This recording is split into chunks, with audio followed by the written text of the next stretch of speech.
RFI Convida. Elcio Ramalho.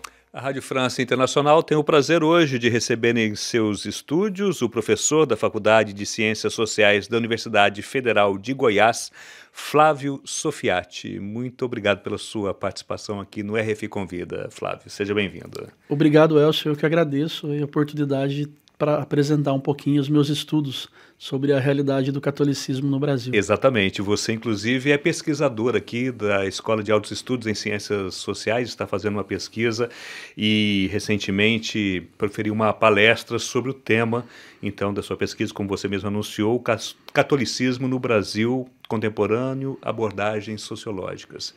No caso, o que caracteriza o catolicismo contemporâneo no Brasil, Flávio?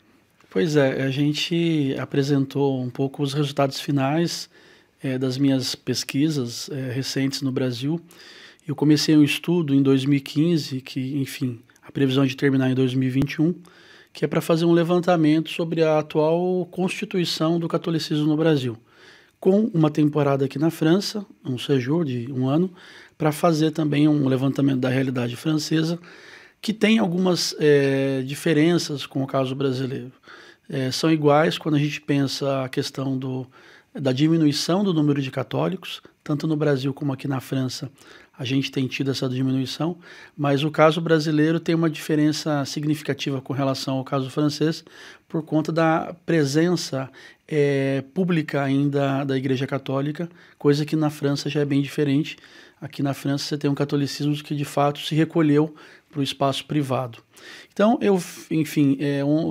nessa apresentação eu fiz uma tradução um pouco desse processo com relação ao Brasil, comparando um pouco com a França e trazendo alguns elementos da sociologia para entender essa atual conjuntura do catolicismo hoje no Brasil. E essa conjuntura, vamos lembrar que, segundo o último censo de 2010, são 120 milhões de católicos, né? Você mesmo estava comentando que esses números já estão defasados e em função aí da diminuição do número de fiéis da Igreja Católica, né? Que você atribui, o que você identificou nas suas pesquisas, essa diminuição crescente e constante de fiéis da Igreja Católica, Flávio? Pois é um fenômeno recente, na verdade, né? Porque se você analisa os dados históricos do censo do IBGE no Brasil, até 1970, até os anos 70, até esse censo de 1970, você tem ainda no Brasil cerca de quase 92% de brasileiros que se declaravam católicos. E você passa, principalmente a partir dos anos 2000, o censo de 2000, e daí o censo de 2010 é enfático nisso, a ter uma redução acentuada. E por que o censo de 2010 ele é enfático? Porque pela primeira vez você tem no censo dados que mostram que a diminuição não foi apenas com relação ao percentual de católicos, mas foi também com relação ao número absoluto de católicos. A gente passou de 2000, de 125 milhões de brasileiros declarando-se católicos, para 2010, 123 milhões de católicos. A que você atribui essa diminuição expressiva? Pois vários elementos. Nós estamos vivenciando hoje o processo de multiplicação das ofertas religiosas, seja no Brasil ou no mundo. A gente tem um processo junto com isso que a gente chama na sociologia de desinstitucionalização do religioso. O que quer dizer isso? Quer dizer que as pessoas não estão deixando de ter fé, não estão deixando de acreditar em Deus, em algo sobrenatural, em ter uma fé, né, num ser supremo. Mas elas estão abandonando a prática assídua a uma instituição. E no caso católico, isso fica muito evidente quando a gente pega as pesquisas mais qualitativas que vão mostrar que você tem uma diminuição acentuada, por exemplo, na prática da missa, da ida à missa todos os domingos. Mas, enfim, o caso brasileiro, quando a gente pensa o catolicismo, apesar desses elementos que demonstram essa diminuição acentuada, eu sou de uma linha da sociologia que tem tentado mostrar ainda a importância existente do catolicismo no Brasil. Por quê? Porque está diminuindo. Passou de 125 para 123 milhões. Mas ainda é a igreja mais importante do Brasil. A gente não pode esquecer disso. Né? E por que não pode? Porque você tem o impacto dessa importância institucional na realidade social brasileira. Para você ter uma ideia, para comparar, os evangélicos são o grupo religioso que mais cresce hoje no Brasil. A gente teve uma diminuição acentuada de católicos e um crescimento muito importante de evangélicos. Mas a igreja evangélica mais populosa no Brasil, que é a Assembleia de Deus, ela tem 12 milhões de fiéis. 10% do que é o catolicismo. Então, eu tento trabalhar nas minhas pesquisas os elementos que ainda apontam para essa influência social do catolicismo, mesmo porque a gente tem tido, no caso da sociologia e da antropologia no Brasil, uma diminuição nos estudos sobre o catolicismo. A ênfase hoje, né, enfim, o grupo religioso mais midiático, que mais chama atenção, são os evangélicos. E é importante estudar os evangélicos. Mas não dá só para ficar estudando os evangélicos e deixar de lado os estudos sobre o catolicismo, porque, do meu ponto de vista, ainda é uma instituição que tem a sua importância social no Brasil. Agora, os estudos dos evangélicos diz respeito não somente ao aumento, né, do número de fiéis que migram para essas diferentes correntes, né, da igreja protestante, mas também pelo fato de que eles são muito mais visíveis, né, se articulam, inclusive, politicamente, o que não é o caso da igreja católica, pelo menos com representantes no Congresso Nacional, por exemplo, né? Essa é uma das causas. A Igreja Católica não consegue acompanhar, de uma certa forma, a evolução que se vê nas outras correntes religiosas? Pois é, mais ou menos, porque, de fato, hoje o evangelismo no Brasil é muito mais midiático do que o catolicismo. Eles estão muito presentes, por exemplo, na TV aberta brasileira, nas rádios. Além dos próprios canais de TV e rádio que eles compram e adquirem, eles também compram espaços nas TVs abertas, enfim, nas rádios. Mas não é correto dizer que são apenas eles que estão influenciando, por exemplo, a política brasileira. A gente fala muito hoje da bancada evangélica no Congresso, mas você tem também uma bancada carismática, que é católica, que é tão presente quanto os evangélicos pentecostais e com uma política muito parecida com a política dos evangélicos pentecostais. Não é?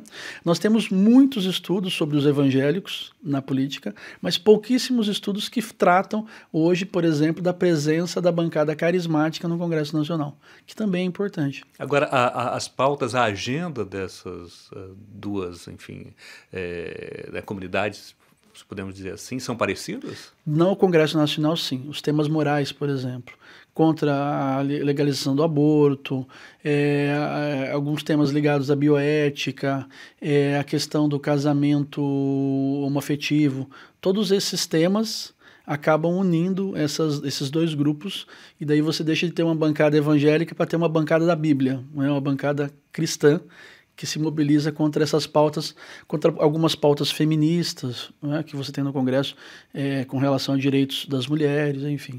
Quer dizer, uma bancada atuante também. Essa bancada B que se fala da Bíblia também deve ser incluídos os católicos, então. Exatamente. Eu prefiro, inclusive, trabalhar hoje com o termo bancada da Bíblia, porque nós temos uma presença significativa de católicos que precisa também ser considerada. A gente não pode esquecer de estudar também esse grupo. Em relação justamente a essa conjuntura política, né, como é que a Igreja Católica se situa nesse contexto político atual do Brasil e muito associado justamente com a religião evangélica? Como é que fica a Igreja Católica no atual contexto político, Flávio? Pois é, a gente está vivenciando os primeiros 3 meses e meio de um governo que pela primeira vez é muito mais próximo dos evangélicos do que dos católicos. E o primeiro resultado, enfim, dessa agenda governamental foi, enfim, a crítica direta que o governo fez à mobilização dos católicos em torno do Sínodo do Amazonas, que vai acontecer esse ano no Brasil. É uma iniciativa internacional da Igreja Católica, articulada pelo Vaticano, e você teve uma crítica direta do governo federal a essa mobilização dos católicos na região norte do país, mostrando esse distanciamento político do atual governo brasileiro com relação à Conferência Nacional dos Bispos do Brasil e até mesmo a política hoje do Papa Francisco em Roma. Você acha que então isso seria um ataque, digamos assim, à Igreja Católica, essa posição do governo em relação ao sínodo? Ou tem outros exemplos também que mostram um distanciamento em relação aos católicos? Pois é, o governo argumenta que é uma interferência internacional, um assunto nacional, que é o caso da situação hoje, enfim, ecológica no Amazonas. Mas do ponto de vista da igreja, a igreja diz que, na verdade, enfim, como você tem um setor mais progressista do catolicismo se mobilizando em torno do sínodo, na verdade é uma posição política que difere demais da do governo e seria por isso, por esses motivos, que o governo estaria, enfim, fazendo essa crítica ao sínodo do Amazonas. Que, do meu ponto de vista, é um evento importante para se pensar a causa ecológica e está muito ligado à última encíclica, na verdade a encíclica de 2015, né, do Papa Francisco, que chama-se Laudato Si, que é uma encíclica que vai tratar do tema da ecologia no mundo. Você acha que pode encaminhar, talvez, por uma, digamos assim, por uma tensão maior desse governo com a Igreja Católica? Ou como você vê o posicionamento dos líderes católicos em relação a esse governo, Flávio? Olha, enfim, é um governo que está começando e é muito difícil de saber qual vai ser o resultado dele, né? Porque ele está muito confuso, apesar de ter uma característica explicitamente de direita e conservadora. Mas você teve um movimento no final de janeiro, início de fevereiro no Brasil, de uma tentativa de um setor do governo, enfim, inclusive ligado aos setores da bancada evangélica no Congresso Nacional, de, por exemplo, retirar o título de padroeira do Brasil de Nossa Senhora da Aparecida. No entanto, você teve uma visita recente do atual presidente do Brasil à Aparecida, e também a uma comunidade católica carismática na região ali de Aparecida, na cidade de Cachoeira Paulista, interior de São Paulo, que é a comunidade Canção Nova, e o presidente, nessa ocasião, dessa visita recente, disse que não haverá essa retirada, enfim, né, Nossa Senhora de Aparecida continua como padroeira. Enfim, é uma realidade que a gente precisa observar um pouco mais para saber, mas, de toda forma, os impactos serão muito intensos, principalmente para um setor do catolicismo brasileiro que é um pouco mais progressista e um pouco mais crítico ao atual governo federal. Em relação à visita, por exemplo, do presidente futuramente a Israel, isso pode ter algum impacto sob o ponto de vista da religiosidade no Brasil? Olha, tem sido muito criticado no Brasil essa possibilidade de você ter uma embaixada brasileira em Israel. Em geral, o que tem sido defendido pelo governo federal nos últimos anos é uma solução entre os dois países, Palestina e Israel. É uma disputa de longa data, que se acentuou muito com a criação do Estado de Israel, mas, em princípio, por conta de você ter, no caso brasileiro, uma maioria de cristãos, talvez esse impacto na religiosidade não seja tão grande, e a gente tem um impacto maior na própria política brasileira. Quando se fala em Igreja Católica, e no caso aí falando do catolicismo contemporâneo no Brasil, em relação ao momento turbulento vivido pela Igreja Católica, principalmente relacionado a casos de abusos sexuais, como isso impacta no caso brasileiro? Flávio, você que estuda, né, a religião católica no Brasil, isso também está relacionado com a diminuição de fiéis, eventualmente? Olha, é um pouco consequência, né? Por exemplo, a situação aí das denúncias de pedofilia, né? De abusos sexuais dentro da igreja. Isso acaba reforçando esse processo de desinstitucionalização, no sentido de que, enfim, você tem cada vez menos fiéis respeitando, por exemplo, a hierarquia que a igreja tenta impor aos seus, né, aos católicos. Esse já é um processo de algum tempo e essas denúncias acabam acentuando ainda mais essa situação. Então, hoje, e a gente tem pesquisas qualitativas no Brasil que vão demonstrar um pouco isso, tem diminuído de forma acentuada nos últimos anos não só a presença assídua nas missas de domingo, mas também o segmento dos fiéis católicos às imposições doutrinárias, da hierarquia, dos padres, dos bispos, dos padres nas paróquias, dos bispos nas dioceses. Mas não dá para dizer que esse impacto é somente por conta das denúncias, porque a gente já tem vivenciado um fenômeno no Brasil, e aqui na França um pouco também, que é uma crise da própria estrutura das paróquias e da forma de organização das dioceses. Então, o que a gente percebe no Brasil é que o catolicismo que tem crescido né? Enfim, o catolicismo tem dado resposta a essa crise da diminuição de fiéis, não é esse catolicismo oficial do clero, do padre, do bispo, dos diáconos, né? Mas sim um catolicismo mais comunitário. Seja ele de caráter mais carismático, a partir das novas comunidades católicas, das comunidades de vida e aliança, seja de um caráter mais ligado à teologia da libertação, que vai se organizar em torno das comunidades eclesiais de base e das pastorais sociais, e com uma presença ainda muito significativa nos movimentos sociais, que estão fora da Igreja Católica. Por exemplo, o MST. Para mim, o MST é o grande exemplo, né? É um movimento laico que tem mística. Olha que interessante, né? Evidentemente por conta dessa influência desse catolicismo da libertação, que ainda é muito vinculado a essa luta pela terra no Brasil, a partir da Comissão Pastoral da Terra e do próprio MST. Então, enfim, são esses elementos que vão dificultando ainda mais enfim, essa presença hierárquica da igreja, da instituição católica. Ok, dá para ter uma ideia de como vai ser daqui para frente, o futuro do catolicismo do Brasil? Você tem alguma linha de investigação ou de observação? A gente tem feito esse debate hoje no Brasil, né, entre os intelectuais e pensadores que estão estudando o catolicismo e as religiões. E, enfim, o debate fica um pouco para saber qual vai ser o impacto e se, por exemplo, os evangélicos continuam crescendo, né? Então você tem, de um lado, estudiosos dizendo, olha, é possível crescer um pouco mais, e tem, de outro lado, estudiosos dizendo, não, já chegou no teto, né? De concreto, o que eu tenho dentro das minhas pesquisas, né, e daí, enfim, o meu caso é de estudar mais o catolicismo, mas, de toda forma, eu preciso entender um pouco o cenário mais global. Mas eu tenho, por exemplo, uma pesquisa que talvez seja uma das mais recentes, feita pelo Datafolha, em 2017, que vai mostrar alguns dados interessantes sobre a religião no Brasil, sobre o catolicismo e sobre os evangélicos.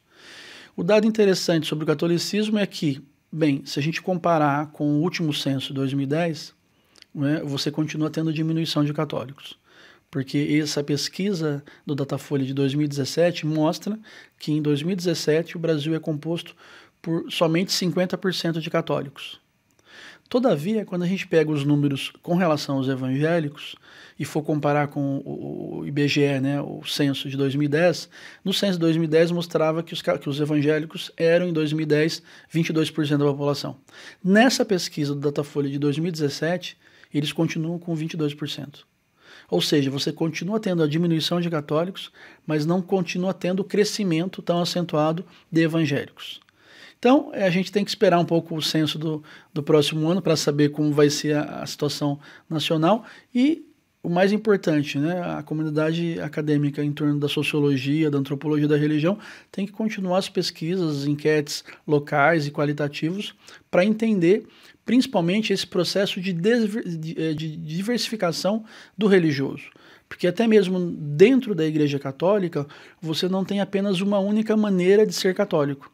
Você tem uma diversidade enorme, cada vez mais autônoma, cada vez mais comunitária, cada vez mais paralela ou distante mesmo da própria hierarquia católica, da paróquia, das dioceses. Muito obrigado, então, ao professor de Faculdade de Ciências Sociais da Universidade Federal de Goiás, Flávio Sofiati, pela sua presença e pela entrevista à RFI Convida. Muito obrigado, Flávio. Muito obrigado, eu que agradeço, estou sempre à disposição.